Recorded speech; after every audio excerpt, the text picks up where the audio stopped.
যে প্ৰভু ভগৱন্তৰ যি দুই ভোজ হাতৰ কথা কৈছে আজানুলম্বিত আজানুলম্বিত বুলি কওঁতে ক'ত ধৰিছে আঁঠুৰ তলত পৰিছে তো সদায় মনত ৰাখিব কৰবাত যদি কেনেকুৱা গৈ প্ৰভু ভগৱন্তৰ তেনেকুৱা কেতিয়াবা মূৰ্তি বনোৱা যায় জয় বিজয়ে হওক অন্যান্যই হওক আজানুলম্বিত হোৱাটো কিন্তু জৰুৰী লিখিছে আঁঠুৰ ওপৰতে যদি হাতকেইখন আছে যে নহ'ব মহাত্মা গান্ধীও আজানুলম্বিত ব্যক্তি আছিল সেই প্ৰভু ভগৱন্তৰ গলত যি বনমালা আছিল সেই বনমালাৰ মৌ পান কৰিবলৈ তাৰ সুগন্ধি ল'বলৈ ভোমোৰাবোৰে গুঞ্জন উঠাই আছিল মধুকৰ বুলি দিছে মৌমাখি ভুনভুনাই পৰি আছে আৰু মই সেইকাৰণে কওঁ যদি কোনোবা নামঘৰত জয় বিজয় আছেও অনুষ্ঠানবিলাকত আমি ভাল ভাল দামী ফুল আনি ফুলৰ সিদিনাখন মালাডাল পিন্ধাই দিব লাগে বুজিব পাৰিছেনে খৰিকা যায় কিবা কিবি ভাল ভাল ফুল আছে নহয় সেইবিলাক যেতিয়া লগাই দিব আজি বিশেষ বোলে দিন চাব তালৈ অট'মেটিক কি আহিব নিজা নিজাকৈ সেই মধুকৰবিলাক আহি যাব কিছুমান সতেজ তাৰ মানে চাওক মহাপুৰুষ শংকৰদেৱে কিন্তু মূৰ্তি পূজাৰ বিৰোধিতা কৰা নাই দেই আপোনালোকে চাব দ্বিতীয় স্কন্ধৰ আপোনালোকে যদি মহাভাগৱত ধৰ্মৰ সৃষ্টি বৰ্ণনাৰ শেষৰখিনি চাব শৰীৰটোৰ ওপৰত বৰ্ণনা দিছিলে যে আমাৰ নয়নে যদি কৃষ্ণক দেখা নাই কৃষ্ণ মূৰ্তি দৰ্শন কৰা নাই কি মৈৰাৰ চকা মই পদকেইটা কণ্ঠস্থ কৰা নাই কিন্তু দ্বিতীয় স্কন্ধত অধ্যয়ন কৰোঁতে পাইছো হৰি পদ তুলসীৰ নলৈলুহু ঘ্ৰাণ ইয়াক আমি বেলেগ অৰ্থলৈ নিয়াৰ দৰকাৰে নাই প্ৰভু ভগৱন্ত চৰণত দিয়া সেই তুলসীৰ ঘ্ৰাণ নলে নাখা জীৱন্তে মৰিলো নাখা ভাতৃৰ সমান কৰবাত গণ্ডগোল হৈ গৈছে আমি অসমীয়া সমাজখন মহাপুৰুষ শংকৰদেৱৰ মতেই চলিছো কিন্তু তেওঁৰ বাক্যবোৰ ক'বাত লংঘন কৰি গৈছে সেইটো মই কাকো বেয়া ভাবি কোৱা নাই ভাগৱতৰ পদে গৈছে কাৰণ ভাগৱতৰ অৱশ্যক ব্যাখ্যাকাৰক অসমত অলেখ থাকিলেও দেশত ল'বলগীয়া কেইজন মানুহে আছে ইউটিউবত আপোনালোকে পাবই তেওঁলোক বহুতে মোক সুধি আছিল আপুনি কিয় ইউটিউব বনোৱা নাই মই বোলো এতিয়াও ইউটিউব বনাবলৈ মোৰ কাৰণে মই যোগ্যতা অৰ্জন কৰা নাই বুলিয়ে ভাবি আছো ধ্ৰুৱজ্যোতি ডেকা চাৰ্চ কৰোঁ নাপাওঁ কিন্তু তথাপি এটা অনুষ্ঠানৰ লগত আছো আপোনালোকে জানে কেন্দ্ৰীয় ভাগৱত চৰ্চা সমিতিৰ লগত জড়িত হৈ আছো ভাগৱত অধ্যয়ন কৰি আছো যে তেওঁলোকৰ লগত থকাৰ কাৰণে তেওঁলোকে কোনোবাই এটা দুটা খণ্ড দিয়ে কিন্তু মই ভবা নাই আজিলৈকে মই সমাজত মুকলিভাৱে আহিব পৰা হৈছো বুলি এতিয়া ষষ্ঠ স্কন্ধ পাইছোৱে অধ্যয়ন কৰি আছো হয়নে তাৰ মাজতেও অসমৰ বিভিন্ন জেগালৈ যাব লগা হোৱাৰ কাৰণে মোৰ এবচেণ্ট মাৰিয়ে থাকে গমেই পাইছে ফাগুন চৈতত তামাম বহাগলৈ এবচেণ্ট মাৰিয়ে থকা যায় খণ্ডবিলাকতো ৰৈ গৈছে কিন্তু ইয়াত অধ্যয়ন কৰোঁতে মই নিজে উপকৃত হৈছো 2 ঘণ্টা হয় খৰচী মাৰি আৰু আপোনালোক উপযুক্ত শ্ৰৱণীৰ কাৰণে মই খৰচী মাৰি যাব আৰু যিমান পাৰোঁ মই আপোনালোকক ইনফৰমেশ্যন দি আছো গম পাইছে ভাগৱতখন ব্যাখ্যা কৰাৰ লগতে আপোনালোকক ভাগৱতী বনাবলৈ যত্ন কৰিছো গম পাইছেনে বাৰু কেতিয়াবা প্ৰাসংগিক কথা কিছুমান মই আনো তাত বেয়া পাব লগা একো নাই এই যে ৰাতি 2টা বজাত উঠি চতুৰ্বিংশতি অৱতাৰ যে 4টা মাতিলো কোনজনৰ মুখত শুনিছে আপুনি কওকচোন প্ৰত্যেক দিনে টোপনি ক্ষতি হোৱাৰ দিনাখন মোৰ আৰু হাহাকাৰ হয় চকুকেইটা এতিয়া মুদি দিলে টোপনি আহি যায় কেতিয়াবা বেছি সময় নাপালে মই দিনতে অকণমান সুবিধা পালে 2টামান মই আগবঢ়াই থৈ দিওঁ বুজিব পাৰিছেনে অভ্যাসবোৰ কিয় শিকাই আছো ভাগৱতত থকা জ্ঞানবোৰ দেহলৈ আহক আপুনি নিজে ভাগৱত হৈ যায় মহাভাগৱত বুলি কোৱা হৈছে ভাগৱতৰ জ্ঞান যাৰ মগজুত আছে কৃষ্ণৰ ধাৰণা যাৰ হৃদয়ত আছে সেইজন মহাভাগৱত চলন্ত ভাগৱত গম পাইছেনে ভাগৱতত দিয়া কথাবোৰ যদি ভাগৱততে এৰি থৈ গ'লো এটাও যদি জীৱনলৈ নানো নহ'ব এই যে কৃষ্ণৰ যে ইমান মনোমোহা মূৰ্তি বৰ্ণনা কৰিছে তাৰ কাৰণ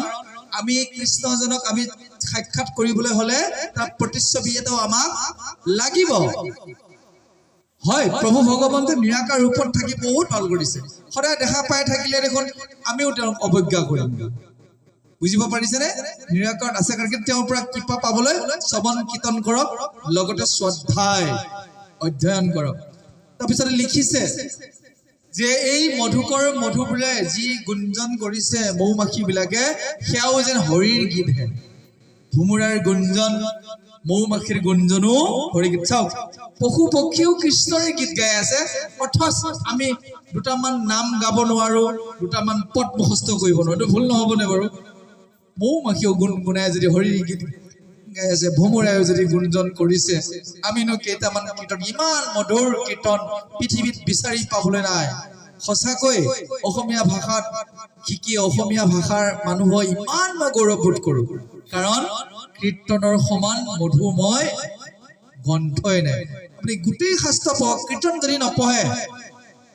আপুনি ভক্তি সঞ্চয় কৰি ৰাখিব ভক্তি সঞ্চয়টো মই বুজাই দিছো প্ৰসংগ ভাৱে যিহেতু আমাৰ আৰু অলপ পিছতে সামৰিবই নতুনলৈ আমি নাযাওঁহে যে এওঁ ধৰি লৈছো আমাৰ প্ৰভুজনে প্ৰতি মাহতে 10,000 কে একাউণ্ট এটা পইচা গোটাই আছে এটিএমটো এনেকুৱাকে ৰাখিছে তাতে পাহৰিব বুলি পাছৱৰ্ডটো লিখা আছে কিবা কাৰণে এটিএমটো তেওঁ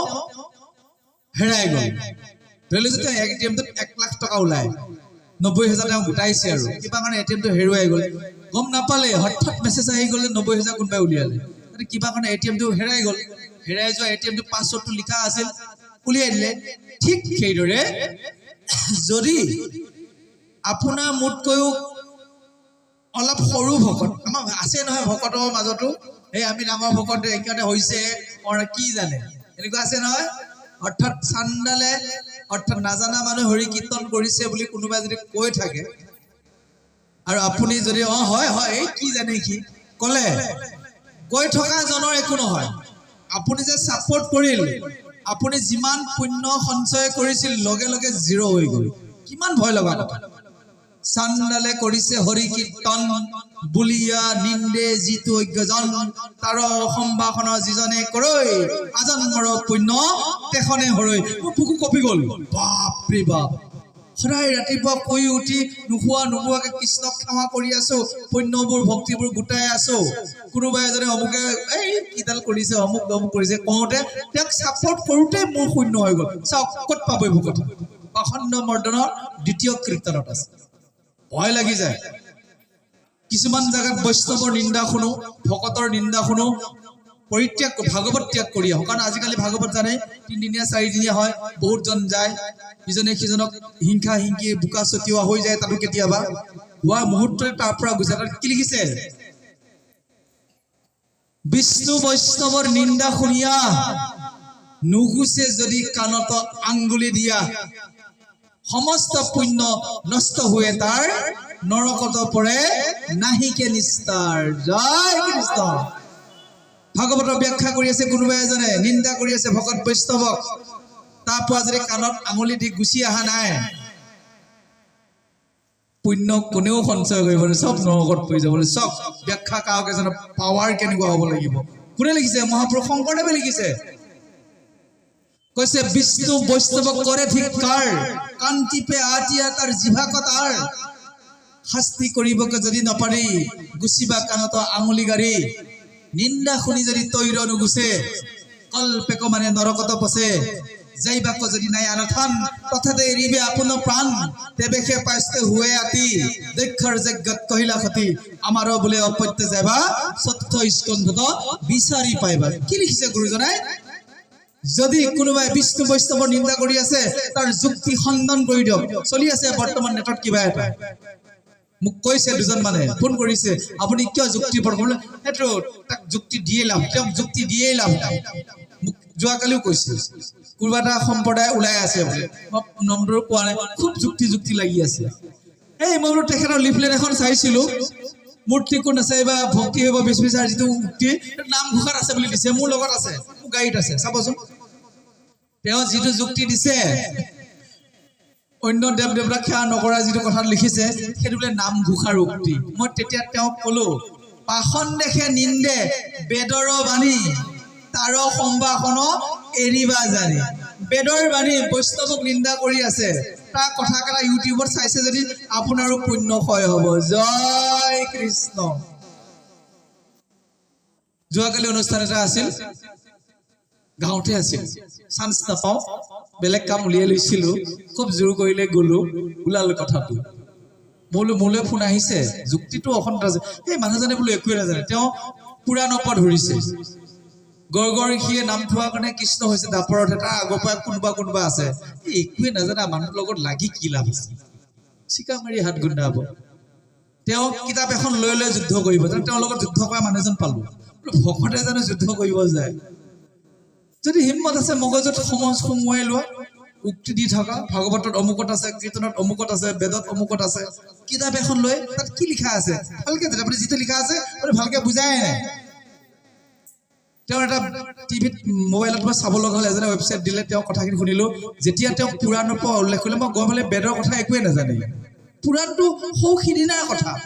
বেদ অপৌৰুষীয়, বাপৰে বাপ, বেদৰ কথা ভাবিব নোৱাৰি। তেনেকুৱা মানুহৰ কথা পাতে। ঠিক তেনেকৈ সেইবোৰ যদি আপোনালোকে শুনিও আছে, আপোনাৰ পুণ্য হৰণ হৈ আছে। কি কৈছে? যদি নিন্দা শুনি যদি তৈৰ নুগুছে, কল্পেক মানে নৰকতো পচে। কল্পেক মানে জানে, কোটি কোটি বছৰ নৰকত যাব লাগিব।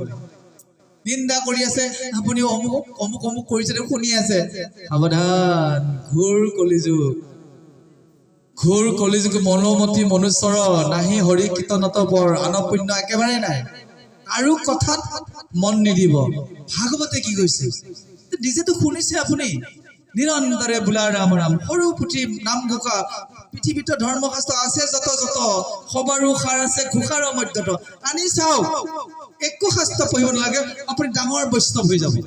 আমি এই পন্থাবোৰৰ যিবোৰ পন্থা আছে, আমি এতিয়া বৈষ্ণৱ পন্থা। ভাগৱত মানে শৈৱ পন্থালৈ আমি যোৱা নাই, শাক্তলৈ যোৱা নাই, গাণপত্যলৈ যোৱা নাই, আমি কিহত আছো? বৈষ্ণৱ। বৈষ্ণৱৰ কাৰণে ভাগৱত পুৰাণবোৰৰ ভিতৰত এইখন পুৰাণ আজি কিয় ইয়াত আমি পঢ়িলো? স্কন্দ পুৰাণ কিয় নপঢ়িলো? গৰুড় পুৰাণ কিয় আমি পঢ়া নাই? ভাগৱত এইটো পুৰাণ, যদিও ভাগৱত কৈ আছো, শব্দটো কিন্তু পুৰাণ। কাৰণ কলি যুগত এইখনহে গতি দিব। কৃংচুতৈ বহুভূই শাস্ত্ৰই ভ্ৰমা বৈ, বহুত শাস্ত্ৰ পঢ়িলৈ ভ্ৰম হ'ব। একং ভাগৱতং শাস্ত্ৰং মুক্তি দানেন কৰজতি। এইখন ভাগৱত শাস্ত্ৰহে মুক্তি দিব। বাকীবোৰৰ কথা উল্টা পুল্টাকে শুনি লৈ পুণ্য হৰণ যাতে নহয়, এটিএমৰ পাছৱৰ্ড কেতিয়াও এটিএমত লিখি নথব। জয় কৃষ্ণ। অৰ্থাৎ কৃষ্ণৰ নিন্দা, বৈষ্ণৱৰ নিন্দাক কাণ নিদিব। আহক, ইয়াৰ পিছতো সেই ৰত্নৰ শলকাৰ দৰে মানুহৰ হাতত পদুম ফুল আছে,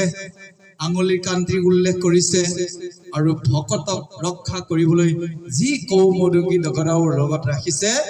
আমি শ্ৰৱণ কৰো। জয়